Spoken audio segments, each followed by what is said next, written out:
एक गांव में एक अमीर जमींदार रहता था। उसे अपने पैसों पर बड़ा घमंड था। जितने अधिक पैसे उसके पास थे उतना ही वह कंजूस भी था।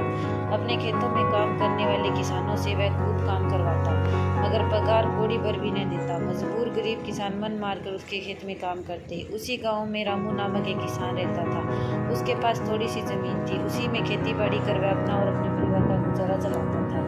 रामू बड़ा मेहनती था। वह दिन भर अपने खेत में काम करता और अपनी मेहनत के दम पर इतनी फसल प्राप्त कर लेता कि अपने परिवार के लिए 2 वक्त की रोटी जुटा सके। गांव के बाकी किसानों के पास रामू के मुकाबले अधिक जमीनें थी। वे रामू की मेहनत देखकर हैरान होते कि कैसे इतनी जमीन में वह इतनी फसल उगा लेता है। एक साल गाँव में भयंकर सूखा पड़ा। बिना बारिश के खेत खलिहान सूखने लगे। गरीब किसानों के पास सिंचाई की कोई व्यवस्था नहीं थी। वे सिंचाई के लिए बारिश पर ही निर्भर थे, इसलिए उनकी सारी फसल बर्बाद हो गई। रामू के साथ भी यही हुआ। अपने छोटे से खेत में वह किसी तरह अपने परिवार का पालन पोषण कर रहा था। अब उसके सामने भूखों मरने की नौबत आ गई। मजबूरी के कारण वह गांव के जमींदार के पास कर्ज मांगने गया। जमींदार कंजूस तो था। उसने सोचा कि यदि रामू को पैसे दे दिए तो वह लौटा नहीं पाएगा, इसलिए उसे अपने खेत में काम पर लगा लेता हूँ। मेहनत तो ये करता ही और मजबूर भी है। कम पैसों में दुगनी मेहनत करवाऊंगा। रामू से कहा, मैं तुम्हें कर्ज नहीं दूंगा, लेकिन तुम मेरे खेत में काम कर लो, तुम्हें महीने के 1000 रुपये दे दिया करूंगा। दूसरे किसान 2000 मांगते हैं, रामू ने कहा। तो उसने कहा, मेरे पास किसानों की कोई कमी नहीं है। मजबूर होकर रामू ने हामी भर दी। उसके खेत में काम करने लगा। उसने खूब मेहनत की और 4 महीने का काम 2 महीने में कर दिया। यह देख जमींदार बहुत खुश हुआ, लेकिन उसके मन में मक्कारी जाग उठी। उसने सोचा कि 4 महीने का काम तो इसने 2 में ही कर दिया, क्यों न इसे निकाल दूं, इससे मेरे 2 महीने के पैसे बच जाएंगे। उसने रामू को बुलाया और उसके 2 महीने के पैसे देकर कहा, रामू ये ले तेरे पैसे, कल से मत आना, अब मुझे तेरी जरूरत नहीं। ये सुनकर रामू परेशान हो गया। बड़ी मुश्किल से उसका घर चल रहा था। अब अपने परिवार का भरण पोषण कैसे करेगा। वह जमींदार के सामने गिड़गिड़ाने लगा कि उसे काम से नहीं निकाले, लेकिन जमींदार ने उसकी एक ने सुनी और उसे काम से निकाल दिया। रामू आंखों में आंसू लेकर घर लौटा।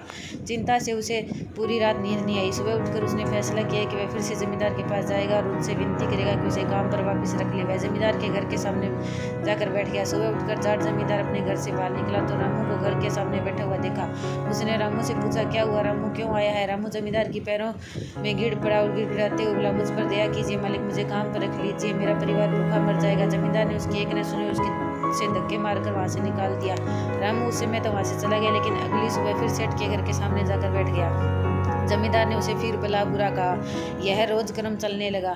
जमींदार के घर के सामने जाकर बैठ जाता और जमींदार उसे भगा देता। पूरे गांव में इस बात की चर्चा होने लगी। सभी जमींदार को भला बुरा कहने लगे। तंग आकर जमींदार ने सोचा, क्यों न मैं कुछ दिनों के लिए दूसरे गांव चले जाऊं, मुझे यहाँ देखकर रामू आना बंद कर देगा। अगले दिन वह परिवार सहित दूसरे गाँव में चला गया। रिश्तेदार के घर के पर कुछ दिन रहने के बाद जब वह वापस आया तो उसने देखा रामू उसके घर के आगे नहीं था, लेकिन वह चकित हुआ कि आखिर रामू ने आना बंद क्यों कर दिया। उसने गांव वालों को बुलाकर पूछा तो पता चला कि रामू घायल है और अपने घर पर पड़ा हुआ है। जमींदार ने पूछा, क्या हुआ। उसे एक जमींदार ने कहा, मालिक, आज जब दूसरे गाँव में गए थे तब भी रामू आपके घर के सामने बैठा रहता था। एक दिन आपका घर खाली देखकर कुछ चोर चोरी करने के इरादे से आपके घर में घुसे, लेकिन वे रामू की नजर में आ गए। रामू अपनी जान की परवाह न करके उनसे उलझ कर उन्हें भगा दिया। उनके बीच हुई हाथापाई के कारण रामू घायल हो गया। ये जानकर जमींदार को खुद पर शर्म आने लगी कि उसने के रामू के साथ कितना बुरा किया, लेकिन इसके बाद भी रामू उसके घर चोरी होने से बचाने के लिए चोरों से उलझ गया। वह पछताने लगा। उसने रामू के घर जाने का फैसला किया। वह रामू के घर पहुंचा। बड़ी देर देखा रास्ता में चारपाई पर पड़ा हुआ उसके बच्चे भूख से बिलख रहे हैं। ये देख जमींदार का दिल भर आया। उसने रामू से अपने किए की माफी मांगी, उसका इलाज करवाया और ठीक होने के बाद अच्छी पगार के साथ उसे काम पर रख लिया।